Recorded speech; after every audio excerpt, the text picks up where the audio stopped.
Hey guys, welcome to yet another banner review video in sort of Convalera global version of the game. In this video, I'll be covering the upcoming Get Together dual banner featuring the legendary units Leonide and Garcia from the Papal States. As always, I will also be including timestamps in the video description so you can use those to skip ahead to the section of the video that you are most interested in. I'll start off with Leonide, and I got to say when I looked through his kit, I'm not terribly impressed. So Leonide's trait increases the damage that his active non-instant attacks can do depending on the amount of movement he did before the attack. The more tiles traversed, the bigger the damage that he does, and the damage increase is not only a pure damage increase, it also increases the amount of defense ignore, which is really key. Defense ignore in this game is pretty powerful due to how defense is calculated in the damage algorithm. The higher star you have Leonide, the more his damage increase is and the more his defense ignore is. After he uses an active attack, he then gets a damage reduction buff that is non-dispellable, which is designed to help him survive attacks until he gets his next turn in the next round. It's a pretty straightforward trait which actually builds in quite well with his key skills, which is either his basic default skill or his rank 11 ultimate depending on how far you've built Leonide. Both his default skill and his rank 11 ultimate is a charged sort of attack where it has a 3 tile range and Leonide charges a single target in that range and does damage. The default skill has a 3 energy requirement and has a cooldown of 2 turns, and it does 60% damage, which doesn't sound like a lot, but something about Leonide is that both his signature charge skill adds a portion of his HP to the damage. So in the case of his default skill, on top of the 60% damage, he also adds additional damage based off 30% of his current HP. His default skill also knocks the target back by 2 tiles, which is always nice. And if this knockback causes a collision, the target will also be stunned for the turn. Before describing his other charge skill, which is his rank 11 ultimate, I'll quickly go through some of his other passives and skills that I find interesting. So first off, at rank 1 he gets a support instant skill called Light of Sanctuary that he can use to restore 25% of any target's HP, single target, and this also includes himself. You can target himself with that skill. In addition to the healing, this skill also provides a damage 2 buff and a magic defense 2 buff. Since this is instant cast, you can potentially use this on himself to get the buff before using his signature charging skill. At rank 3, you can unlock a passive called Radiant Guard. This passive increases his overall HP pool by 15%, which is quite nice because both of his charging skills add a portion of his HP to the damage calculation, so having 15% more HP actually increases the damage of both his default skill and his rank 11 charging skill. In addition, this passive also gives him immunity to the negative effects of the injured status, which is normally a minus 30% damage to the character with the injured status. So being able to ignore this penalty is pretty good, because with his signature attacks, you want to do as much damage as possible. And since both his charging skills are pretty short in range, it is likely that Leonide will suffer some attacks and damage before he gets off his charging abilities. This passive also gives him a 1 tile knockback if his HP is greater than the target being charged. At rank 7, he does unlock a pretty unique leader aura that affects the Discipline faction. This leader aura has the standard attack plus 10%, defense plus 20% as if all leader auras. The only thing addition on top of that is the reduction of cooldown for skills by 1 turn, but only on the condition if the skill has a cooldown of 4 or more turns, which is actually pretty restrictive. Not many characters actually have 4 or more turn cooldown, and out of those, not many characters are in the Discipline faction to begin with. That being said, there are some characters who can make use of this. Other legendary characters in the Discipline faction would include Ada, Akambe, Simona. And Safia, although Safia doesn't actually have any skill that is 4 turn or more cooldown, so she only benefits from the raw stats from the leader aura. Finally coming to Leonide's bread and butter, which is really key. If you really want to use Leonide, you need to be able to access rank 11. His rank 11 does significantly more damage than his default skill, and damage is actually what really counts as far as Leonide is considered. Similar to his default skill, his rank 11 is a charging type attack up to 3 tile range, and it is also single target. Before starting the attack, Leonide will cleanse 2 debuffs on himself and recovers HP equivalent to 100% of his attack stat, so it is pretty important to buff his attack stat by other characters. Being able to automatically self-heal is also important because, as with the default skill, this attack also includes a portion of his HP, in this case 35% of his HP to the attack stat, and by default it does 100% damage. So if Leonide is healthy or even unharmed with the Radiant Guard passive, this skill can actually deal a lot of damage, tremendous amounts of damage, which is likely able to one-shot most average characters and maybe even some boss units. And as you can see so far leading up to this, all his other passives or skills are designed to build or enhance his charging attacks. And his rank 11 is definitely the stronger charging attack of the two. However, even though it can deal a lot of damage, the biggest drawback is that it has a 6 turn cooldown. And although it only costs 1 energy, which is actually good, it means that anytime he gets a turn, he is more or less guaranteed to be able to do this attack as long as it is off cooldown. But really therein lies the problem. Once you use his rank 11 attack and at best it takes out 1 enemy unit because it's single target, Leonide is stuck with just his default skill until his ultimate skill cooldowns again. And this is assuming you equip both his default skill and his rank 11 on his skill bar, which significantly reduces the amount of other skills that you can equip. That's already 2 of the 3 skills that any character can equip, which means that of his rank 1, rank 3 and rank 7 you can only pick one of the remaining 3. And if you choose not to equip his default skill, it actually really means that he can only kill 1 enemy unit once every 6 turns, 5 turns if you have his rank 7 leader aura equipped because it reduces the cooldown by 1 turn, and maybe even a little bit more frequently if you have other characters that can reduce cooldown, such as Cocoa with her happiness buff or the Flag of Convalera tactic in play. That being said, even with optimal play and best setup possible, being able to kill 1 enemy unit once every few turns isn't entirely impressive, especially for a breaker unit. Which brings me, I guess, to this slide. Overall, I'm not really a big fan of Leonide. If you want a very good breaker, there are many units available. Even Ravia I feel would be better than Leonide.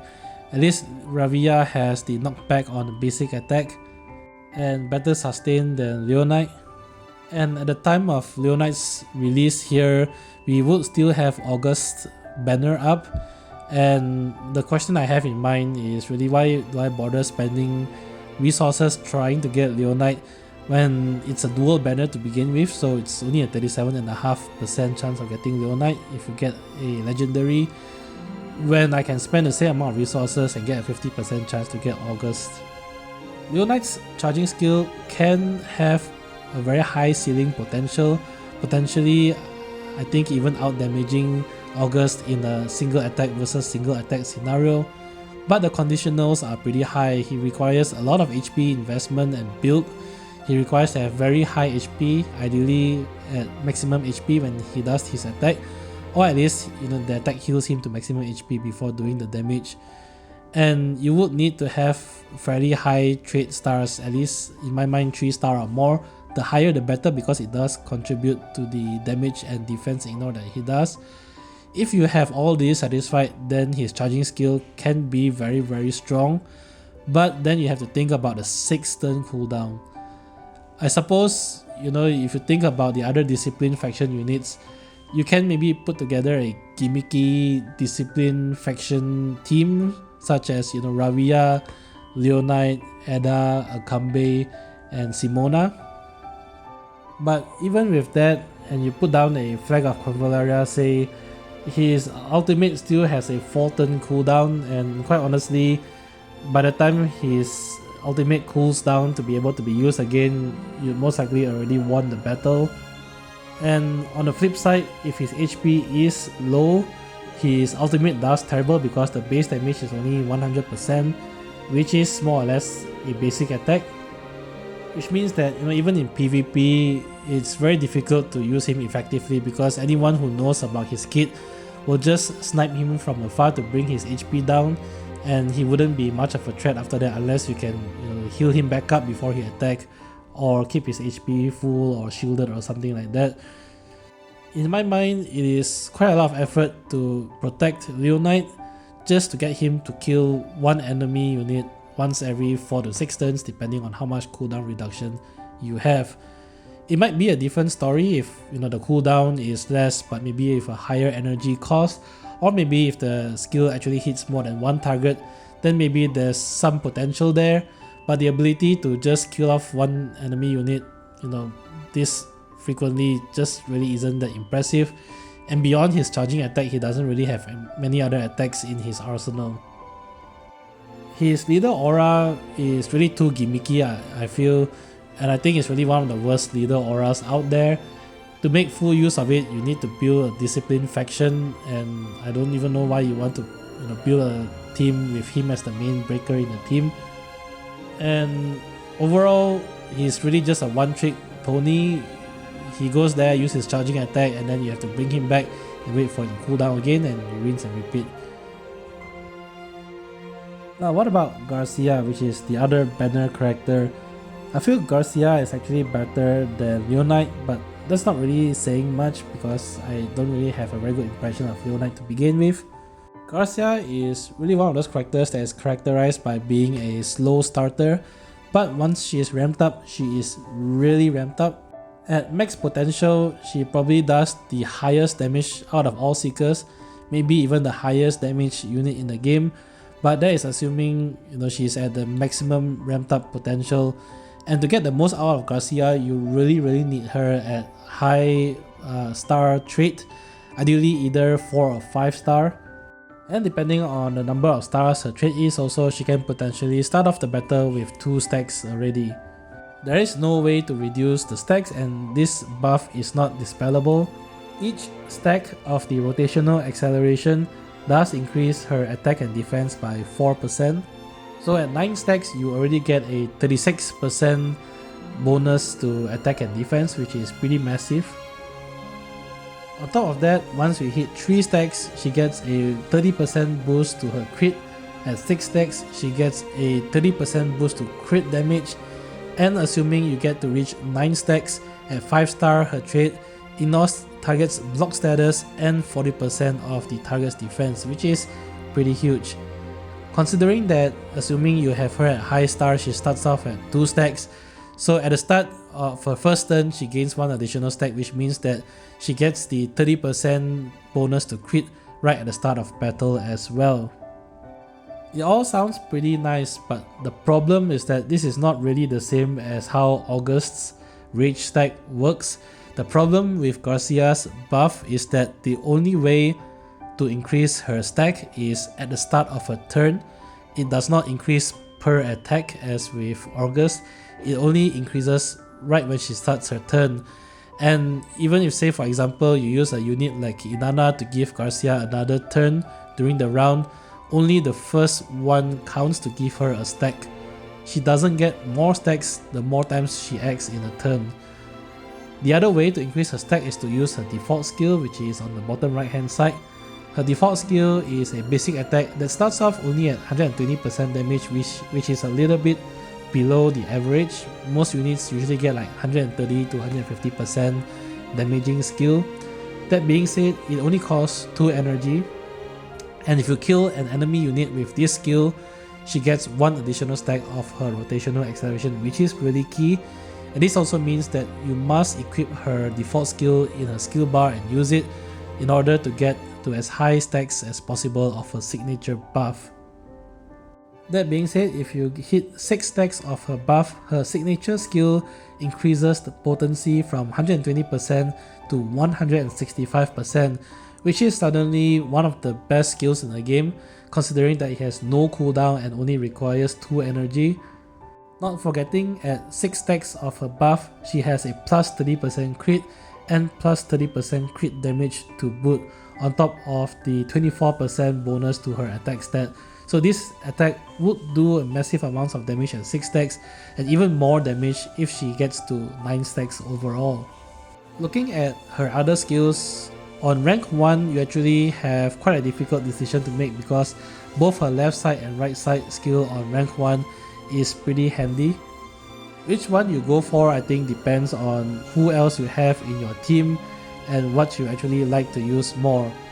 Her left side lock-on skill is an automatic debuffing of physical defense 2 down debuff, and this is actually pretty good because that's a 40% reduction of defense stat.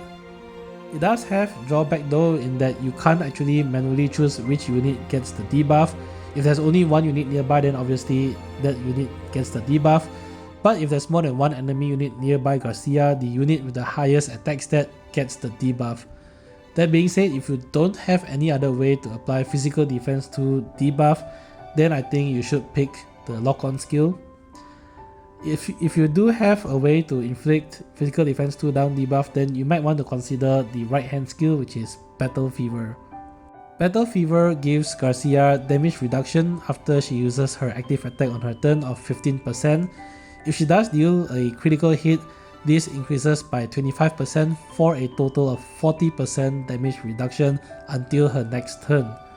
This is actually pretty important because Garcia as a seeker is pretty squishy to begin with, even with the defense buff from her stacking buff. And the other problem with Garcia is that she doesn't have any dodge capabilities in her entire kit.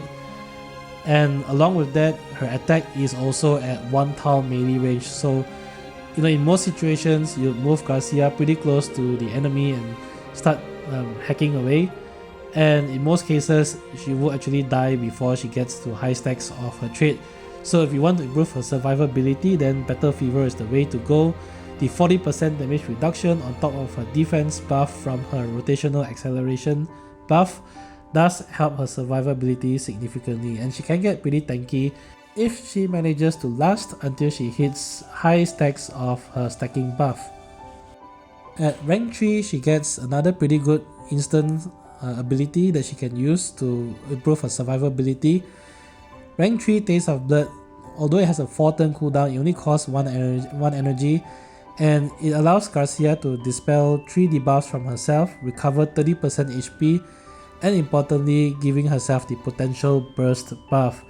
This is a buff that isn't exclusive to her, many other characters have it, but the important thing about this buff is that it also gives a plus 40% defense. So this is yet another way to help improve her survivability, and if you did pick Battle Fever, you can combine this with Taste of Blood and some of the defense from her rotational acceleration to help her survive the early game, so that by the time she gets 6 stacks or more of her rotational acceleration, survivability will be much easier and she can begin ripping through the enemy team. Rank 5 gives her access to a pretty cool reaction skill where she can perform an assisting attack if any nearby ally brings an enemy unit to the dying status. This attack does piercing damage equivalent to 50% of the target's lost HP, and considering that by the time they hit dying status they've lost 70% of their HP, essentially this is more or less an instant KO attack unless the enemy has resistance to damage. Take note though that if an enemy unit dies from this attack, it will not increase her rotational acceleration, but for example, if she attacks an enemy unit but did not manage to kill the enemy unit, bringing another character to attack that same unit would likely result in the trigger of Fatal Reaping and helping to kill off that unit before that unit can attack Garcia in return. Rank 7 gives her access to Spinning Blade. This is sort of like an upgraded version of the hookshot you see in Seeker units frequently. and it functions pretty much the same way. It costs 3 energy and it selects one enemy unit about 3 tiles away and pulls them to her side, and it does 70% damage, and it also restores 2 of her energy if it kills an enemy unit. The good thing about this skill is that it is instant ability, so you could use this, pull an enemy unit nearby and severely damage them, and then finish off the enemy unit with execution time to give herself an additional stack of rotational acceleration. The main drawback though about Spinning Blade is that it does require 3 energy, so if you want to use this followed up by execution time, you need 5 energy unless you have some sort of energy reduction in play such as Cocoa's happiness buff, so it does get pretty expensive, and for this reason you may not want to equip this in normal situations. That being said, it's an excellent way to close the gap. Otherwise, without this skill, you need to walk Garcia up next to the enemy unit in order to do her attacks, because all her other abilities are 1 tile melee range attacks.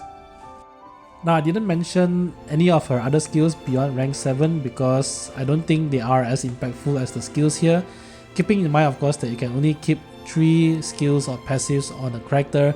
So for that reason, I don't really see a need to list the rank 9 or rank 11. The rank 9 is a basic attack skill as with all units, so it does just replace the basic attack that she has. But the point of Garcia is that you don't really want to use basic attacks. As much as possible, you actually want to spam execution time because it has no cooldown, and it is the only other way to increase her rotational acceleration. So if you are spamming basic attack, then you're probably playing Garcia wrong.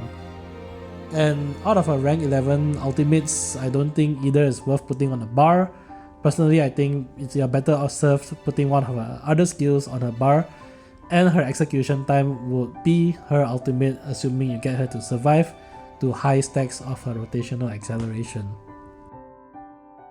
So in summary, what do I think about Garcia? She really is a slow starter. At the start of the battle, she doesn't really impact much on the field, and she doesn't really stand out as a unit. She more or less functions like a generic seeker at the very early stage of battle. But if you do have her at high star trait and you get to the late stage of battle, she is absolutely insane. In an ideal situation where you get her to 9 stacks of rotational acceleration, she more or less will one-shot every unit in the game unless it's like the 200,000 HP boss in the weapon trial. But the problem really is that she builds her stacks extremely inefficiently. You need to wait for her turn to start again the next round to get the next stack, or you need to kill a unit with her execution time in order to build her stacks. If her execution time maybe automatically gives her 1 stack, then maybe it's a different case, but it's a lot to build around with, and she needs to be able to survive until you get to the late game. So she's great at long drawn out battles in that sense, assuming she survives, but really the current meta and what most people would prefer is to just blitz through and finish battles as quickly as possible. Nobody wants to have 30-40 minutes normal battles in PvE when they can just have 3 rounds, 4 rounds victory, which is actually not that difficult to do except in some endgame battles. Along with that, it's actually pretty tricky to get her to survive. She is pretty squishy by default, and she doesn't have any way to get dodge. She does have some skills that will boost her defense, but you need to dedicate skill slots to it. And she would have better survivability, so skills such as Battle Fever and getting the potential burst, I generally would recommend, because it is very important to get her to turn round 8 or round 9. And she does perform significantly better if you have other characters in your party that can give her defensive support, such as giving her shields, or for example having a character like Maita with cover assist where she can take the attacks in Garcia's place.